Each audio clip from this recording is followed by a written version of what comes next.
Hello, everyone, and welcome to Unit 3 of Philosophy 212 Ethics. I am Dr. Patricia Gross, and I will be your philosopher this week. This week marks the move to Unit 3, Ethics in the World, Social Justice. And I'm looking forward to moving on to this unit because there's a lot of interesting things to talk about regarding ethics. First, let's talk about what we're doing this week. It's week 5 of our 8-week course. And the question, or it's not really a question, the sentence that we're thinking about when we think about this week is where our morals do and do not come from. That's the title of this week. So where do morals come from? Where does our idea of right and wrong come from? And we're going to be talking about, we're going to be looking at two very different thinkers on this, Augustine and Nietzsche. So here are your assignments for the first part of the week. Before we even get into what the assignments are, I want to look at the website with you. So right now, what you see on the website is how we started, right? I had week 1 and week 2, and all the unit 1 was all together, right? And then I thought, well, maybe that's a little bit harder to tell apart. So unit 2, I separated a little bit. So unit 2 was on its own thing here, and the slides were right there.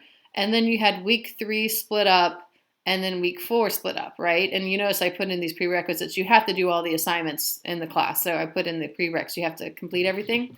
And then you had your paper 1 that was separated as well. Well, I kind of have been working on the visual of this course, thinking of how we can help. So if we look at week 5, which is the week we're in, we have unit 3. The slides, this is not the slides, but by the time you listen to this, I'll have uploaded these slides right here. And you can see for unit 3, I've actually changed it again. So I actually have now Monday, Tuesday assignments here, Thursday, Friday assignments here, right? So hopefully that'll help you as you go forward with the course. I've done the same for week 6, which we'll get into in a little bit, and I'll get into in a little bit. I'm recording the week 5 and 6 lectures on the same day, but you won't hear it for another week. So in any case, if you want to tell me what you think about these 3 different layouts, the first one was the whole unit for 2 weeks together. The second one was a little bit different, where week 3 and week 4 are like this, and then the third way to do it is like this.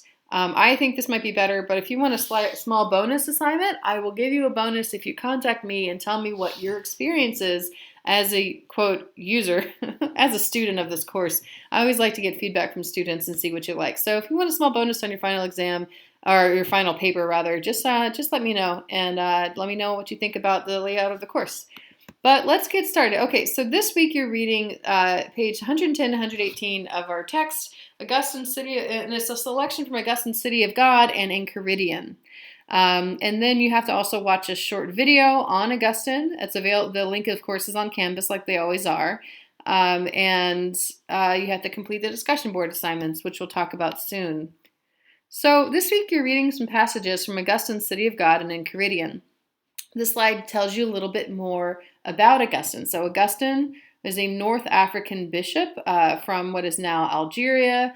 At the time, it was Roman Africa. So he is a Roman citizen, or he was a Roman citizen, and he was African, or North African rather. He studied in Carthage, taught rhetoric in Rome and Milan, and became Bishop of Hippo back in Africa when he moved back. He had a famous conversion experience at about the age of 32 in 386 of the Common Era. So he converted to Christianity after many years of questioning religious traditions around him. And so he's a really cool dude, and I study Augustine as my main primary philosophical figure. So I'm a big fan, and therefore I've created a way to stop myself from going on too much about Augustine for you, because I would actually like to hear what you have to say about the readings. So instead, I'm going to give you a brief overview of things and then let you do the assignment. So the lecture this week should be pretty short. The video, I've linked the video here. This is from the School of Life. It'll give you a nice background on Augustine. So please watch this video. I mean, you have to, it's rules. And then finally, okay, only one slide on the City of God, right? Here's the chapter title. It's very helpful in understanding what Augustine will be discussing in the short chapter that you have to read. It's titled, what the Christians believe regarding the supreme good and evil in opposition to the philosophers who have maintained that the supreme good is in themselves. One of the major questions that each of the philosophers we've read and have discussed is, can we be happy in this world? Some thinkers think yes, like Aristotle and Mill, and seek to make systems that help us be happy by being virtuous or by seeking to make the most amount of people happy, etc. However, Augustine thinks that it's foolish for many reasons, and you can be hit by a piece of hail at any moment. Your house can burn down. Disease may steal your loved ones. It is an incredible burden, according to Augustine, to be forced to have happiness as your major goal in life, right? The idea that you can be happy in this life all the time for Augustine is not only laughable, but it's also bad for you, right? Things happen. You don't have to be happy all the time, right? In a way, forcing yourself to be happy all the time cuts you off from the world around you, because you have to put on some fake face. For Augustine, there's only one access to the supreme good, and it comes from outside, and the supreme good is God. And to experience the supreme good for Augustine, you have to live in a certain type of way.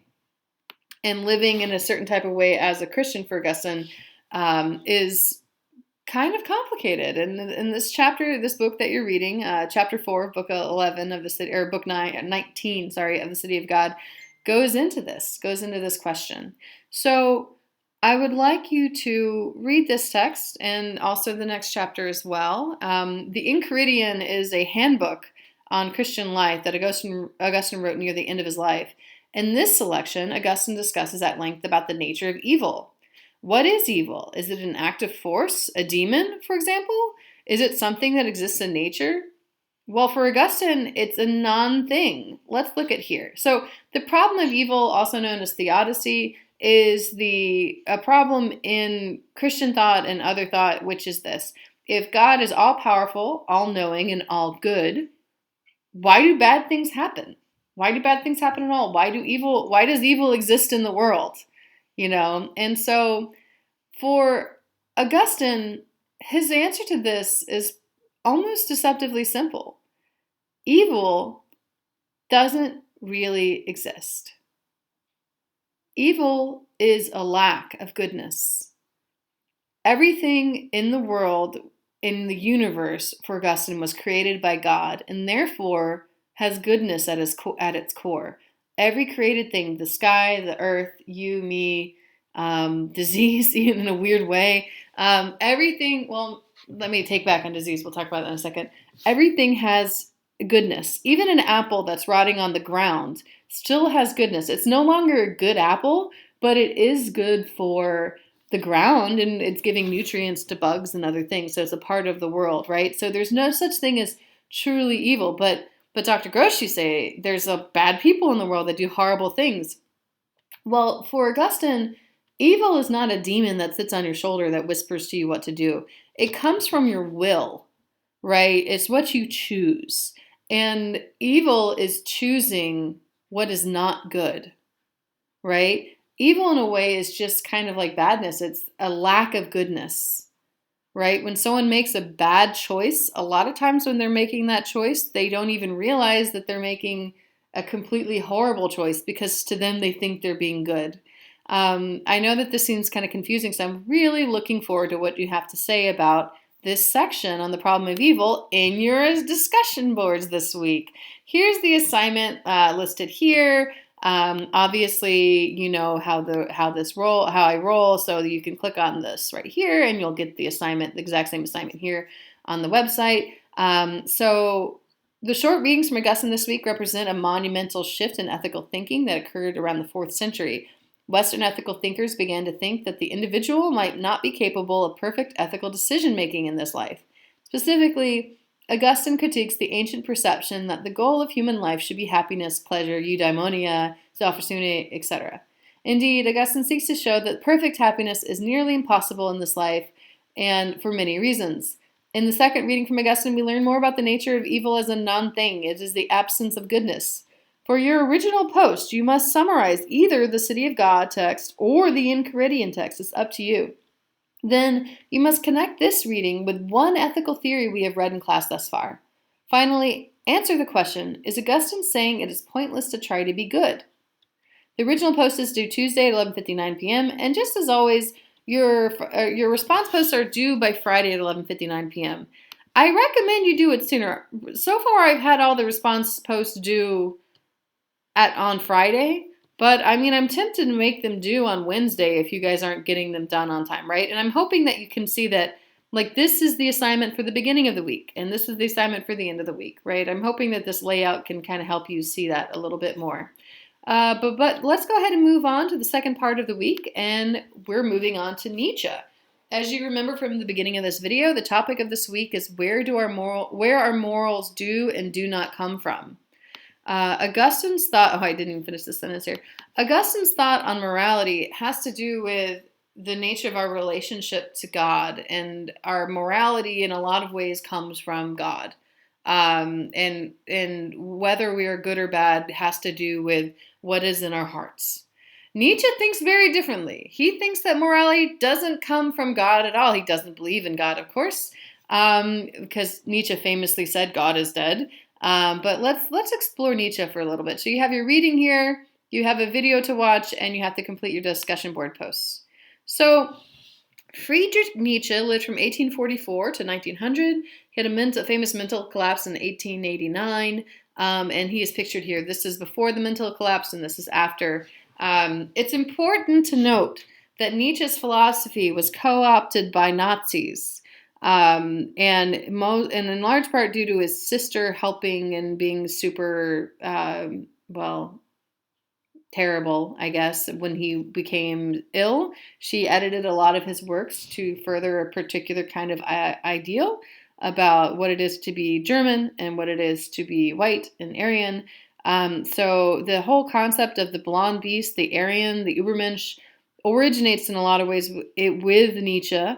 We might look at Nietzsche, though, a little bit differently than just a Nazi, because he certainly wasn't himself. Like, you can look at the time period it not working out. But Nietzsche's ideology, again, was co-opted by the Nazi Party in Germany, and it has a problematic history. I just wanted to put that at the beginning.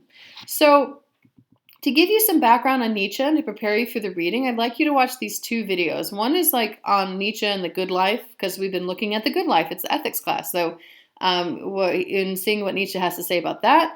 And then Nietzsche on the guilty conscience, which has to do with his theory about morality as well. So let's move on. So again, watch those videos ASAP, read the text, etc. So these are some of the major philosophies Nietzsche is credited with either founding or greatly influencing. We'll be focusing on master-slave morality, that and other things. But let's discuss a couple of these really quick. So nihilism is in the text Will to Power, master-slave morality, and Übermensch, and is in the text that we're reading. Will to Power is a particular type of behavior that he believes that the true powerful person should use, and then eternal recurrence, which we won't be talking about at all here. Very interesting stuff, though. I recommend reading more Nietzsche if you want to. So how do we understand what Nietzsche is talking about? It's complicated, and it's hard reading when you're reading things that are translated from other eras, other centuries. So I thought I would use something that's really helpful. Maybe you've seen the movie Kill Bill. In the movie Kill Bill, the titular foe remarks this. I'm going to actually read this quote to you. As you know, I'm quite keen on comic books, especially the ones about superheroes. I find the whole mythology surrounding superheroes fascinating. Take my favorite superhero, Superman. Not a great comic book, not particularly well drawn, but the mythology. The mythology is not only great, it's unique. Now, a staple of the superhero mythology is there's a superhero and there's the alter ego. Batman is actually Bruce Wayne. Spider-Man is actually Peter Parker. When the character wakes up in the morning, he's Peter Parker. He has to put on a costume to become Spider-Man. And it is in that characteristic Superman stands alone. Superman didn't become Superman. Superman was born Superman. When Superman wakes up in the morning, he's Superman. His alter ego is Clark Kent. His outfit with the big red S, that's the blanket he was wrapped in as a baby when the Kents found him. Those are his clothes. What Kent wears, the glasses, the bathing suit, that's the costume. That's the costume Superman wears to blend in with us. Clark Kent is how Superman views us. And what are the characteristics of Clark Kent? He's weak. He's unsure of himself. He's a coward. Clark Kent is Superman's critique of the whole human race. What does it mean that Clark is a mask and Superman is the real person? The name Superman is actually related to Friedrich Nietzsche. It comes from the German Übermensch. That's really what the top man. Remember from the last slide from 30 seconds ago? For Nietzsche, the current morality, Christian morality, is a life-denying morality. It is a no when the true powerful people ought to live with a yes. Our current morality comes from fear of the strong. So what does that mean? Let's go on to, again, these are very short, it's a short lecture today, because I want you to do the work for me. So here's a non-exhaustive list of important concepts from our text. As with the Augustine section, I won't be speaking too much on these topics, as that's your job this week in your discussion boards. But let me give you a quick overview. So on the genealogy of morality, if we look at the title, right? Genealogy. Maybe some of your grandmothers or aunts or uncles or dads are into seeing what your family history is. Nietzsche in this way is going in and looking at the family history of morality. He doesn't see morality as naturally inborn in some ways. So he thinks that good and evil and good and bad have different origins, right? Originally, good was just the powerful, and bad was just what was not powerful. Bad wasn't considered evil. So when a powerful person had a servant or a slave, and they mistreated that servant or slave, they didn't look at the servant as if they were evil. They just were not good. Excuse me. Evil comes about through what Nietzsche calls the slave revolt in morality and resentment. Resentment is the idea that people that are weak resents the strong, right? They don't like the people that are naturally strong and beautiful and powerful, right? And so the slave revolt in morality, especially Christian morality, is a direct response to being weak and not wanting to be taken advantage of by the strong. And this leads us to what is, kind of famous, the concept of the Aryan Übermensch, the blonde beast. But it's important to note that in Nietzsche's text, the blonde beast exists in every culture. Blonde beast it's a lion, right? That's the blonde beast. If you think about it, like what big beast do you know that's super powerful? It's a lion that's also blonde. And so every culture, every society of people on the planet has people that are naturally powerful, right? They're naturally charismatic, that believe that are the yes when other people have a no, right? And the thing about the blonde beast is they are resented, right? They're resented for their power. So what the slave revolt in morality does is it takes all of the bad qualities of being weak and makes them into something that's good. So sex. This is a great infographic I stole from the internet for this. So sexlessness becomes purity. Weakness becomes goodness. Submission to people one hates becomes obedience. And not being able to take revenge becomes forgiveness. Right? All the bad things about your life becomes good because of your resentment of the powerful people in the world. This is what Christian morality does to the world, according to Nietzsche. But not just Christian morality, all religion, because he's against religion. So you can see here the huge difference between Augustine and Nietzsche on morality. And I'm really looking forward to what you do with your discussion board, which is here. And again, as always, the discussion board you can find right here. Don't forget you have a reading quiz to do as well this week. And here's your discussion board right here. So here, let me go ahead and read the discussion board to you before I call off. So Nietzsche is an incredibly influential thinker in the West for several reasons. His thought has been connected to the revival of nihilism in Western thought and has been considered to be the philosophical foundation for the Nazi uprising in Germany. For your original post, choose one section of the Nietzsche text to summarize. Then choose a media example of your own that connects to the Nietzsche text. Explain this media example to your classmates. Provide a link if appropriate, and how it represents one form of Nietzsche's thought. Note, do not provide a link to a YouTube video about Nietzsche. You're to find a media example that deals with Nietzschean themes like Fight Club. The original post is due on Thursday, and you're responsible for responding to all your classmates' threads by Friday at 11:59 p.m. You need only respond to 1 or 2 of their answers.